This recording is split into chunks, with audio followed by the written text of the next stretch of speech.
satisfactory take. No, that's horrible.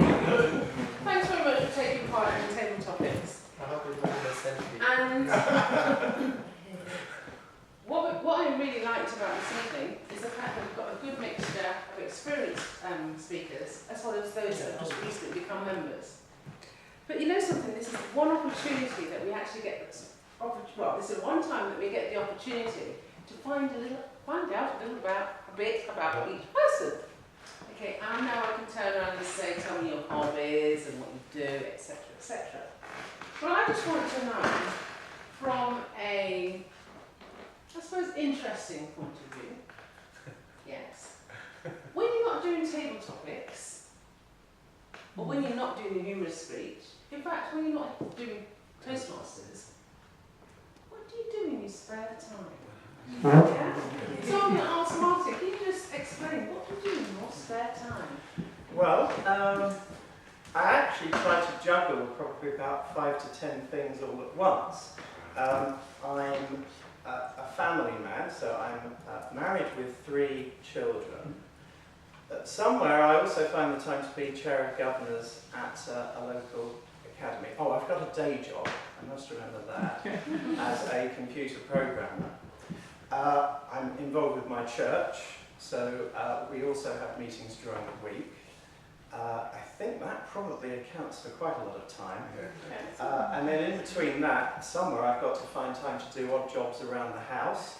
Oh, maybe some relaxation would be good somewhere. We can do that. But thanks, Martin. those are some things I do. It's so nice to hear the other side of other people. Ade, do you want to tell us what you do when you're not? Yes, I guess in the little spare time I have, I get dragged around shops with my daughter. She loves shopping, and that happens a lot.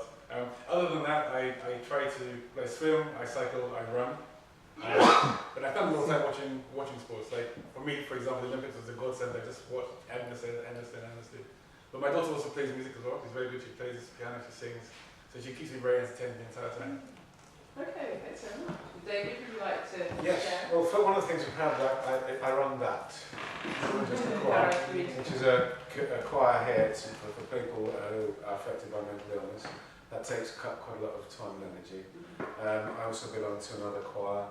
I have singing lessons, and I've just started having piano lessons. So that. Oh, and I also have a day job, yes. So as a computer programmer, which is just, I have to say, just taking me off in new directions. I went to Cyprus for a week a couple of weeks ago, so I'm very happy about that. Yeah, did you enjoy yourself? I had a fantastic time. It was very nice. And it was very unusual. I was in an office where everybody got on. Alright. I can't wait to go back. Thanks, David. Well, I went to Bournemouth. I know, I dread being asked because I go off in all sorts of directions, and my work is my love, and I love, I do some serious crime training for the police, and work with those who are out of work, do a little bit with the youth development and leadership programme, do a little bit of work at university for business students, do some work with some Harrow sixth formers, do my husband's office work, yes, and obviously with Toastmasters, and 3 grandchildren who age me more than the age themselves. And in between time, as I said to everybody, I don't know what I want to be when I grow up. Well, similar to what everyone else said, I'm very busy, like hunting bounties, saving planets. There's only so much time one has for these sorts of things. So. Would you like to share a bit more as to what you do? Oh, okay. What, in saving planets? No, I'm just. I guess I probably have a more chilled day-to-day activities than most people. I'm a DJ. I'm a master of ceremonies. That tends to be Saturday, so during the week I'm kind of having much more time for relaxation. I don't get stressed like everyone else does. Okay, thanks so much. Sina? Well, I've got a super busy life. I've got a family, and I need to give my wife enough attention. I'm on the final day of osteopathy, final year of osteopathy, so this is my final year. I need to put everything together. So, I mean, if everything goes well within certify as an osteopath.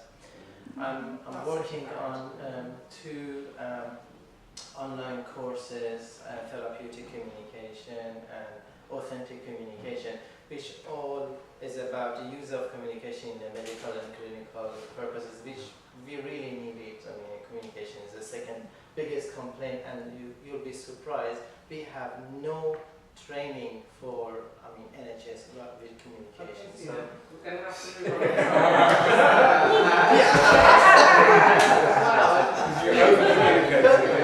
Okay, sorry. Stephanie, would you like to tell us what you do? The band which I use for today's, my speech, it's not just brought for this. I actually have it, so, so you can imagine what I'm doing in my room. I'm a nurse by profession, so that's one thing where I'm very passionate about. I was teaching back home, so I want to get back into teaching when I'm here. I was training nursing students.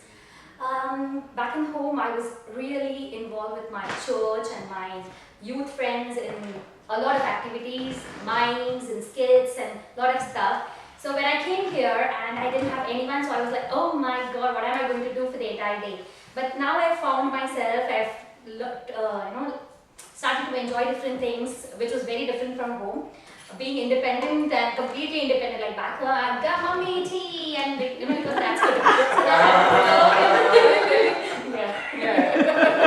so I have, it's a different life and I'm enjoying it. Okay, thanks very much. Thank you.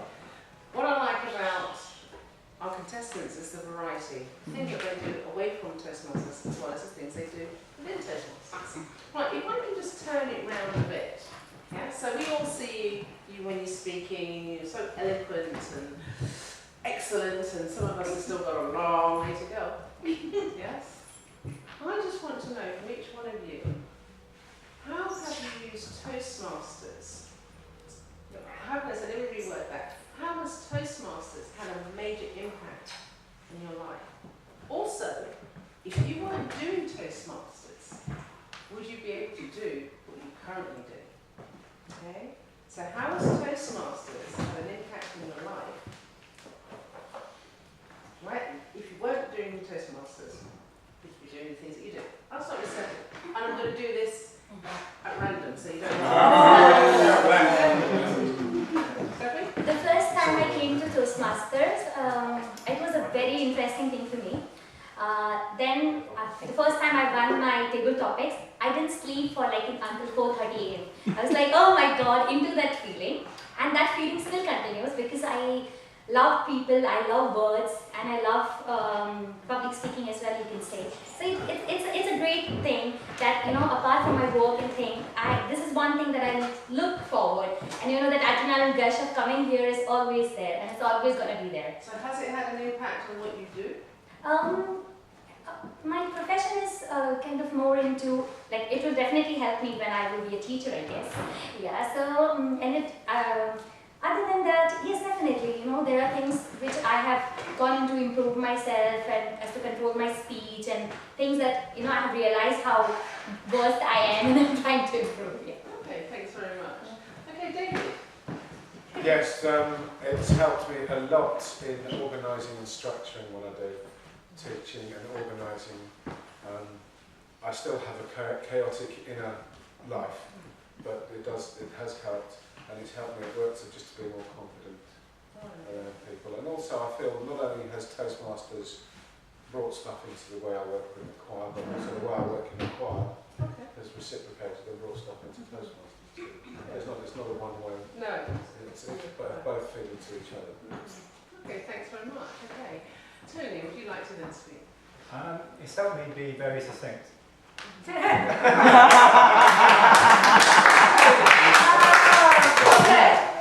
Elaborate. Do you want to say a bit It's helped me very succinct. No, it's helped me tremendously because I speak a lot as a master of ceremonies, so that was the reason I joined Toastmasters, and it's helped me tremendously. And if I wasn't in Toastmasters, I wouldn't be doing nearly as well as I am doing in that job. I'm just going to add something to what you're saying, Tony, because last week you actually did a webinar. Yeah, and I know that some of us were actually on that webinar. Okay. Do you want to just share as to how Toastmasters got you to do a webinar? Well, I was asked by another club to run a humour speech workshop a few weeks ago, and from that, someone then asked me would I present or co-present this webinar on creating humour speeches. So yes, I did that last week. No, I just thought it was helpful. I know that there's a couple of us that are in the room that actually was on there, so we found it very useful. So don't shy away from what you do. Okay, Martin. Well, I would still be doing what I'm doing, but I wouldn't be doing it so well. Okay. So my day job is computer programming, and I don't really need public speaking in order to do that. With my out-of-work activities, I don't need it, but the two things where I do speaking, for the past, well, for quite a few years, I've given the occasional mini talk at church, but I didn't feel the need to go to a speaking club. The thing that got me to join Toastmasters was when I became chair of governors at our local academy where I live. And I thought at that moment, I thought, I'm going to be in some situations where I'm actually going to possibly be giving some fairly high profile talks representing the school, and first impressions count. And I can't afford to come across in an amateur way, fumbling, finding my feet, appearing nervous, and that was the thing. And within a few weeks of coming to Toastmasters actually delivered, because I did my icebreaker speech, and from that I actually got, I need to have a beginning, I need to have a middle, I need to have an end. Yeah. Just little things, and shortly after I was in a situation where I was talking to a residents' association meeting about a proposal that quite a few people present were not happy with, to do with something our school was proposing. And I kind of knew in advance I might be called upon to talk, and I'd actually had the discipline to prepare my impromptu comments. And so I knew what I was going to start with, I was confident throughout, and actually I felt in control there. And time doesn't permit me to tell a few other occasions where I've used Toastmasters for similar things. One of which was I used one of my speeches to actually practice what I was going to say to a Rotary Club meeting. Excellent. And the feedback I got helped the speech to go much better than it otherwise would have done. So that has had an impact. And Martin's also learned to be succinct as well. Can I just add to what Martin said? About computer programmers not needing public speaking. I think it's really important, because I think as a computer programmer, you can, if you have public speaking skills, you can be a go-between between other computer programmers, developers, and human beings. That's correct. Yes. Yes. Okay, can we hear from Sina? I think I'm one of those people that if I don't have an objective, I won't move a finger. I won't do anything. And I mean, when I met Mike first time, I thought this is a great tool that I need, and this is what I'm getting. So I was very clear, and I'm able to deliver myself a bit better, and I'm trying to bring out what's in my mind a bit more organized, and that's what I need. And that's a progress that I'm taking, and I think I'm developing it step by step. So and I feel that development, and I'm quite good. I think I'm more confident, and I lost that stress, and I'm more in control of my vocal and movement and all those things. Okay. So on the top of that, I get the chance to meet you fine people. Okay. Yeah, absolutely. Yeah. Thanks very much. Thank you. We want to finish my speech.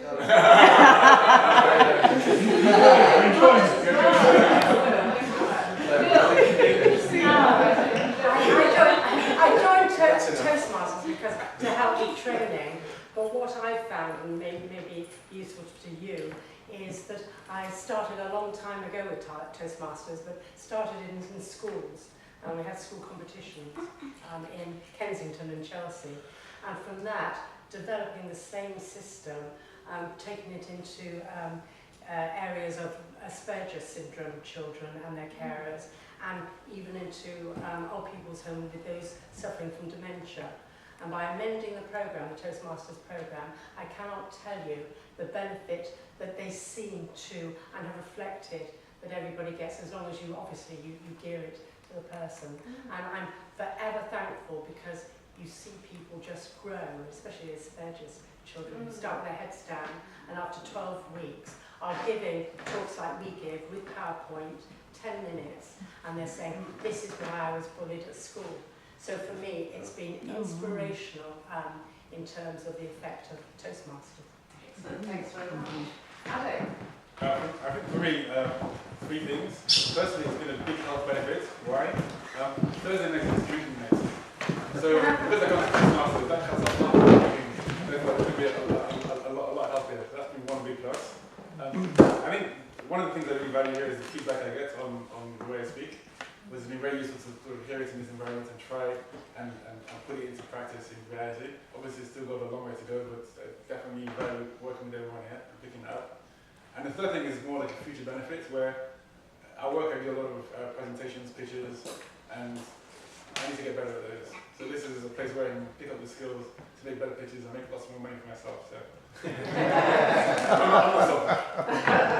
Can we just give them all a hand?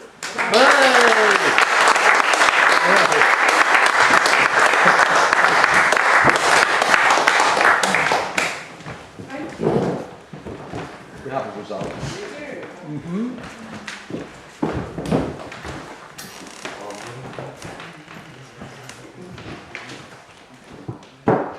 Thanks very much for listening to our contestants, and it's really interesting to see and also to hear about their backgrounds, the reasons why they've actually chosen to come into Toastmasters, how they've actually used Toastmasters in their everyday life.